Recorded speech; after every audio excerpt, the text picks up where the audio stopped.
കിളിക്കൂട് സീരിയലിലേക്ക് എല്ലാവർക്കും സ്വാഗതം. ഈ ചാനൽ ഇഷ്ടപ്പെട്ടാൽ ലൈക്ക് ചെയ്യുക, സബ്സ്ക്രൈബ് ചെയ്യുക. നിധിയുടെ വീട്ടിലാണെങ്കിൽ എല്ലാവരും വിചാരിച്ചുകൊണ്ടിരിക്കുക എന്തായാലും സുധീഷുമായിട്ട് നല്ല സ്നേഹത്തിലാണ് പോകുന്നതെന്ന്. അതൊന്നും അറിയാത്ത ഇപ്പോൾ ഇരിക്കുക എല്ലാവരും, ചേട്ടനും അച്ഛനും ഒക്കെ. എന്നാൽ ചേട്ടത്തിക്ക് മാത്രമേ ഇതൊക്കെ അറിയാവുള്ളൂ. ചേട്ടത്തി എപ്പോഴും വിളിച്ചിട്ട് പറയും എന്തായാലും ഇത് പറയണം, അച്ഛൻ്റെ അടുത്ത് പറയണമെന്നൊക്കെ പറയുന്നുണ്ട് എന്ന് നിധിയാണെങ്കിൽ സുഭാഷിൻ്റെ അടുത്ത് പറയുന്നുണ്ട്. അതുകൊണ്ട് ഞാൻ എപ്പം ഡൈവേഴ്സ് വാങ്ങിച്ചിരുന്നാലും അവരറിയാൻ പാടില്ല. അവരറിഞ്ഞു കഴിഞ്ഞാൽ എന്നെ ആ നിമിഷം എന്തായാലും ഏതെങ്കിലും രീതിയിൽ എന്നെ കൊണ്ടുപോകാൻ നോക്കും. അങ്ങനെ സുഭാഷ് പറയുന്നുണ്ട്, എന്തിനാ ഇനി അതിനെക്കുറിച്ച് ചിന്തിക്കുന്നത്, ഇങ്ങനെ തന്നെ ഇരിക്കട്ടെ, എൻ്റെ ഭാവിയോ അതിനെക്കുറിച്ച് ചിന്തിക്കുന്നുണ്ടോ സുഭാഷ് ഏട്ടൻ എന്ന് ചോദിക്കുന്നുണ്ട് നിധി. എന്തായാലും സുധീഷിനും അതുപോലെ ഒരു ഭാവി ഉണ്ടല്ലോ. അവനാണെങ്കിൽ മോളെന്ന് വെച്ച ജീവനാ, അത്രയ്ക്ക് ഇഷ്ടമാണ്. പിന്നെ എന്തിനാ ഒഴിഞ്ഞു മാറുന്നതെന്നൊക്കെ ചോദിക്കുന്നുണ്ട്. അത് എനിക്കിഷ്ടം തോന്നണ്ടേ, ഞാൻ അങ്ങനെ ഇത് ഉദ്ദേശിച്ചല്ലോ. എൻ്റെ വീട്ടിൽ ഡ്രൈവറായിരുന്ന ആളുടെ അടുത്ത് കല്യാണം കഴിക്കണമെന്ന് വെച്ചാൽ എൻ്റെ സാഹചര്യം അത്രയും ഒരു മോശമായിരുന്നു. അതുകൊണ്ട് മാത്രം ഇത് സംഭവിച്ചത്, അല്ലാതെ വേറൊന്നും കൊണ്ടൊന്നുമല്ല. എന്നെ അന്ന് സഹായിക്കാൻ വന്ന ഒരാളെന്ന രീതിയിൽ മാത്രമേ ഞാൻ ഇന്ന് വരെ കണ്ടിട്ടുള്ളൂ.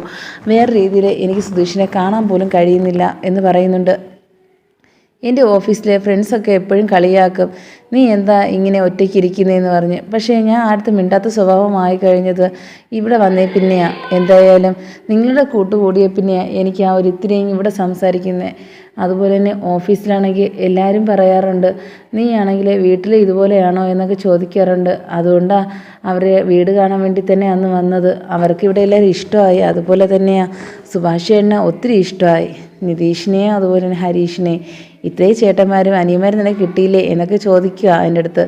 അത് കേൾക്കുമ്പോൾ എനിക്ക് ഭയങ്കര സന്തോഷം തോന്നുക എന്ന് സുഭാഷിൻ്റെ അടുത്ത് നിധി പറയുന്നുണ്ട്.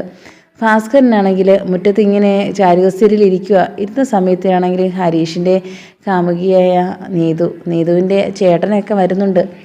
എന്തായാലും നീതുവിന് അടിയൊക്കെ കൊടുത്ത് ഇനി എന്തിനാ മിണ്ടുന്നതെന്നൊക്കെ പറഞ്ഞ് ഹരീഷിന് മിണ്ടാൻ പാടില്ല എന്നൊക്കെ പറഞ്ഞ് കുറേ അടിയൊക്കെ കൊടുത്ത് ഉപദേശങ്ങളൊക്കെ കൊടുക്കുന്നുണ്ട്. എന്നാൽ തിരിച്ചും അതുപോലെ തന്നെ സഹോദരനെ അടിക്കുന്നതാണ് നീതു കാണാൻ കഴിഞ്ഞ്. എന്തായാലും നീതുവിൻ്റെ കാര്യത്തിലൊരു തീരുമാനം എടുക്കുന്നതിനായിട്ടും അതുമാത്രമല്ല കൊട്ടേഷനായിട്ടും കുറേ ഫ്രണ്ട്സുമായിട്ട് നീതുവിൻ്റെ സഹോദരൻ കിളിക്കൂട്ടിലേക്ക് വരുന്നുണ്ട്. അപ്പോഴത്തേക്കും ഭാസ്കരൻ അവിടെ ഇരിക്കുകയായിരുന്നു. വന്ന ഉടനെ തന്നെ പറഞ്ഞു, എന്തായാലും മോനെ മര്യാദയ്ക്ക് വളർത്തിക്കൊള്ളണം. പെൺപിള്ളേരുടെ അടുത്തില്ലായിരുന്നു വർത്തമാനം പറയാനും കുഴയാനും ആണോ അത് വർക്ക്ഷോപ്പ് കൂട്ടിയിരിക്കുന്നത് എന്നൊക്കെ ചോദിക്കുന്നുണ്ട്.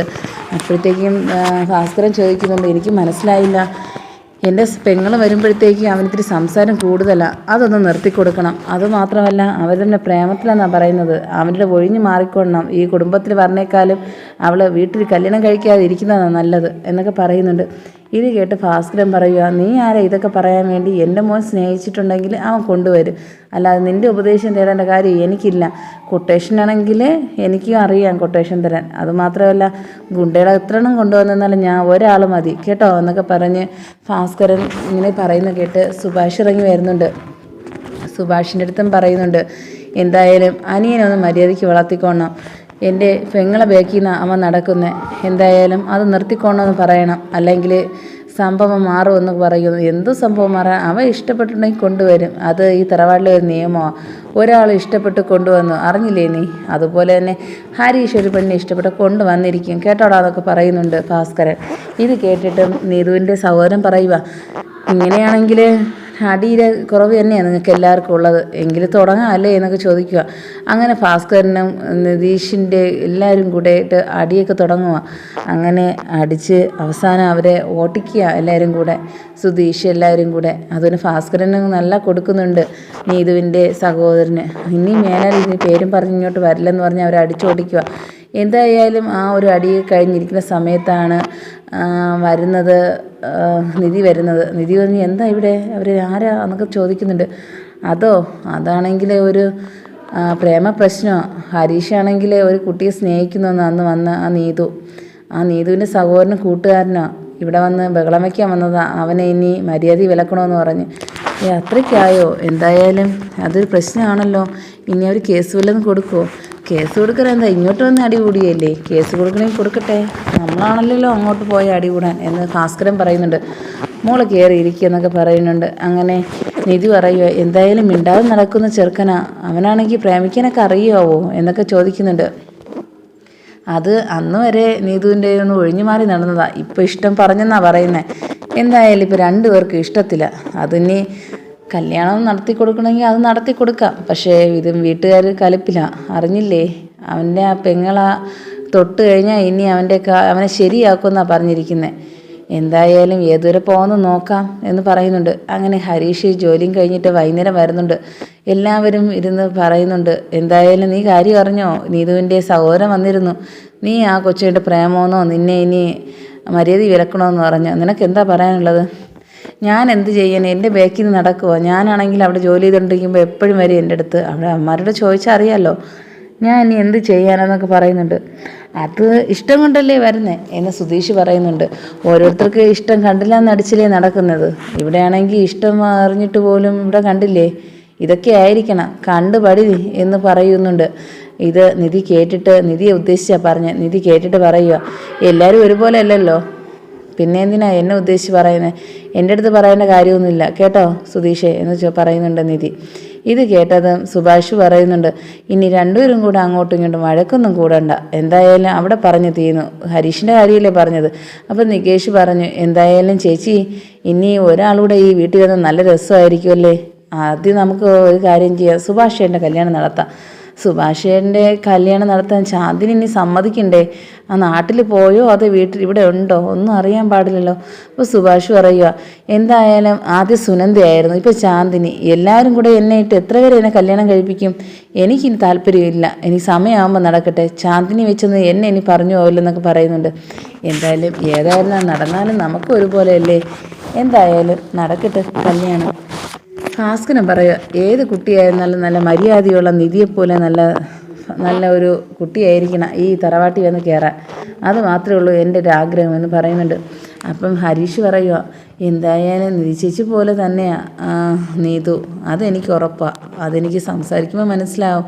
അപ്പോൾ സുഭാഷ് പറയുക, അപ്പോഴത്തേക്കും അവർ പറഞ്ഞ ശരിയാണ്, നീയും പ്രേമമാണ് യഥാർത്ഥമായിട്ട്. ഞങ്ങൾ വിശ്വസിച്ചില്ലായിരുന്നു നിൻ്റെ ഭാഗത്ത് ആ കൊച്ചു ബാക്കി നടക്കണമെന്ന് അറിയായിരുന്നേ. എന്നാൽ ഇപ്പം മനസ്സിലായി നിനക്കും തിരിച്ചങ്ങോട്ട് ഇഷ്ടമുണ്ടെന്ന്. എന്തായാലും നടക്കട്ടെ, ഏതുവരെ പോകും നമുക്ക് നോക്കാമല്ലോ എന്ന് സുഭാഷ് പറയുന്നുണ്ട്. നിധി പറയുക, എന്തായാലും നടക്കട്ടെ, നമുക്കാണെങ്കിൽ അവരെ കൂടെ സപ്പോർട്ട് ചെയ്യാം, അല്ലാതെ പിന്നെ സ്നേഹിച്ചിട്ട് പിരിക്കേണ്ട ആവശ്യമില്ല. അപ്പം സുധീഷ് പറയുന്നുണ്ട്, എങ്കിലെന്താ എൻ്റെ കാര്യത്തിൽ ഇങ്ങനെ സംഭവിച്ചേ, തിരിച്ചു ഇങ്ങനെ ആയിരിക്കണം. അപ്പോഴത്തേക്ക് നിധി പറയുക, അതൊക്കെ ആലോചിക്കാം, എന്താ അതല്ലേ ശരിയെന്ന് പറയുന്നുണ്ട്. അങ്ങനെ അവരാണെങ്കിൽ എല്ലാവരും കൂടെ പിറ്റേ ദിവസം കുറേ ദിവസം കൊണ്ട് പറയുക ക്ഷേത്രത്തിലൊന്ന് പോകണമെന്ന്. അങ്ങനെ എല്ലാവരും കൂടെ ഒരുമിച്ച് ക്ഷേത്രത്തിലേക്ക് നടന്നു പോവുക. ആ നാട്ടിലുള്ള കവലയിലുള്ള എല്ലാ ആൾക്കാരും നോക്കുക, ഇതെന്താ ഇന്ന് കുടുംബസമേതം ഒരു പെണ്ണും ബാക്കിയെല്ലാം ആണുങ്ങൾ ആ വീട്ടിലുള്ള ഒരു പെൺതരിയും കൊണ്ട് പോകുന്നത് കാണാൻ നല്ല രസമല്ലേ എന്നൊക്കെ പറയുന്നുണ്ട്. ഇത് കേട്ടിട്ട് ഭാസ്കരൻ്റെ ചേട്ടൻ അവിടെ നിന്ന് പറയുക, എന്തായാലും കൊള്ളാം, പണ്ടാണെങ്കിൽ എങ്ങനെയായിരുന്നതാ, ഇപ്പോൾ ആ പെണ്ണ് വന്നപ്പോൾ ആ മാറ്റം കണ്ടില്ലേ എന്ന് പറയുന്ന കേട്ട് ഭാസ്കരൻ തിരിഞ്ഞു നോക്കിയിട്ട് പറഞ്ഞു, പണ്ട് ഞങ്ങൾ ആക്ഷേപിച്ചവരല്ലേ ഇതെല്ലാം ഇരിക്കുന്നത്, ഇപ്പോൾ എന്തോന്നായി, ഇനി ഞങ്ങളെ പറയാൻ ആരെങ്കിലും ഒറ്റ ആളിങ്ങോട്ട് പുറത്തോട്ട് വന്നേ, അപ്പോഴും കാണിച്ചു തരാം ഞങ്ങൾക്ക് എവിടെയെങ്കിലും പുറത്തെവിടെയെങ്കിലും പോയാൽ നിങ്ങൾക്ക് എന്തോന്നൊക്കെ പറയണം. ഞങ്ങൾ സംസാരിക്കുന്ന കാര്യം ഞങ്ങൾ മാത്രമോ, അല്ലാതെ നിങ്ങളെ ബോധ്യപ്പെടുത്തേണ്ട കാര്യമൊന്നുമില്ല എന്ന് ഭാസ്കരൻ്റെ ചേട്ടൻ പറയുക. എന്തായാലും റോഡിൽ കൂടെയല്ലേ പോകുന്നേ, അപ്പോഴാരായിരുന്നു പറഞ്ഞു പോകൂലേ, അങ്ങനെ ആരും പറയണ്ട, എൻ്റെ മക്കളൊക്കെ മരുമോളും പോകുമ്പോഴത്തേക്കും മനസ്സിലായല്ലോ എന്ന് പറഞ്ഞിട്ട് പോവുക. അപ്പോഴത്തേക്ക് പറയുക, ഒരു മരുമോളെ കിട്ടിയപ്പോൾ അവ ഇപ്പം തറയിലല്ല, എന്തായാലും ബാക്കിയുള്ളവരെ കിട്ടുമ്പോൾ ഇനി എങ്ങനെയായിരിക്കും എന്ന് ആ ചായക്കടയിരുന്ന് എല്ലാവരും സംസാരിക്കുന്നുണ്ട്. ഇത് കേട്ടിട്ട് ഭാസ്കരൻ്റെ ചേട്ടൻ പറയുക, എന്തായാലും ആ കൊച്ചിനെ സമ്മതിക്കണം, ആ കൊച്ച് വന്നേ പിന്നെ ഈ മാറ്റമെല്ലാം സംഭവിച്ചത്, അല്ലെങ്കിൽ അവനാണെങ്കിൽ ഈ അമ്പലത്തിലൊന്നും പോവാത്ത, ഇപ്പം കണ്ടില്ലേ ഭാസ്കരൻ കൂടെ പോകുന്നേ, അത് ആ കൊച്ചിൻ്റെ കഴിവ് തന്നെയാണ് എല്ലാവരെയും ഒരുമിച്ച് കൊണ്ടുപോകാൻ പറ്റിയത്. എന്തായാലും പോട്ടെ, നല്ല കാര്യമില്ലേ, അമ്പലത്തിലല്ലേ പോകുന്നേ, ഇനി ബാക്കിയൊന്നും പറയണ്ട കേട്ടോ എന്നൊക്കെ ഇരുന്ന് പറയുന്നുണ്ട് അവിടെ ഇരുന്നവർ. അങ്ങനെ എല്ലാവരും കൂടെ പോയിട്ട് തൊഴുതിട്ട് വീട്ടിൽ വരുന്നുണ്ട്. അപ്പോഴത്തേക്കും ഭാസ്കരൻ അവിടെ ഇരുന്ന് പറയുക, എല്ലാവരും നോക്കി കണ്ണ് വെച്ചു ഞങ്ങളിന്ന് എല്ലാവരുമായിട്ട് പോണാണ്ട്, മോളെയാ നോക്കിയത് മൊത്തം, അവർ വിചാരിച്ചില്ല ഞങ്ങളെ വീട്ടിലൊരു പെണ്ണ് വരുമെന്നോ ഇങ്ങനെയൊക്കെ സംഭവിക്കുമെന്ന്.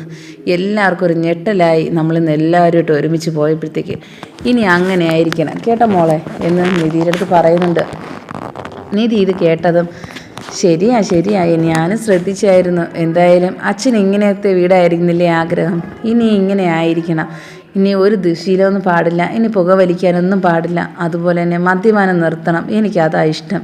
എൻ്റെ വീട്ടിൽ അങ്ങനെയാണ്, ഞങ്ങളെല്ലാവരും കൂടെ ഒരുമിച്ചിരുന്ന ഭക്ഷണം കഴിക്കാറും സംസാരിക്കാറും എല്ലാം അതുപോലെ ആയിരിക്കണം. അല്ലാതെ ചില ശീലങ്ങളൊക്കെ അച്ഛൻ ഇനി മാറ്റിയേ പറ്റുള്ളൂ, മാറ്റുമോ എന്നൊക്കെ ചോദിക്കുന്നുണ്ട്. അത് കുറേശ്ശെ മാറ്റാം, മോള് പറഞ്ഞതല്ലേ, ഞാൻ ശ്രമിക്കാം എന്ന് ഭാസ്കരൻ പറയുന്നുണ്ട്. ഇത് കേട്ടിട്ട് സുഭാഷും പറയുക, മോള് പറഞ്ഞാൽ വല്ലതും നടക്കും, മോളെടുത്ത് ഭയങ്കര ഇഷ്ടമല്ലേ, എന്തായിരുന്നാലും നടക്കട്ടെ എന്ന് പറഞ്ഞിട്ട് സുഭാഷ് പോകുന്നുണ്ട്. നിധി പറയുക, എന്തായാലും ഇത് നിർത്തുന്നതാണ് നല്ലത്, ഇനി വലിച്ചു പോവല്, അവിടെ ഇരുന്നാൽ മതി, ഇനി ഞാൻ പുകവലിങ്ങനെ കണ്ടു പോകലെന്നൊക്കെ പറയുന്നുണ്ട്. അങ്ങനെ പറഞ്ഞതനുസരിച്ച് ഭാസ്കരൻ അവിടെ ഇരിപ്പുണ്ട്. അങ്ങനെ ഇരുന്നപ്പോഴത്തേക്കും പറയുക, ഇനി ഞാൻ ഒരു കാര്യം കൂടെ പറയണ കേൾക്കണം, എന്തായാലും ഇനി ഇതുപോലെ ആരെടുത്തും ബഹളം വയ്ക്കാനോ ഒന്നും പോവരുത്, നല്ല സന്തോഷത്തോടെ കുടുംബജീവിതം നയിക്കണം ഈ വീട്ടിലെല്ലാവരുമായിട്ട്, എനിക്കതാ ഇഷ്ടം, അതല്ലേ അച്ഛനും ആഗ്രഹിക്കുന്നത് എന്ന് നിധി ചോദിക്കുന്നുണ്ട്. ഇത് കേട്ടത് സുധീഷ് പറയുക, അങ്ങനെ ആയിരിക്കണം എല്ലാവരും കേട്ടോ എന്നൊക്കെ പറഞ്ഞിട്ട് പോകുന്നു.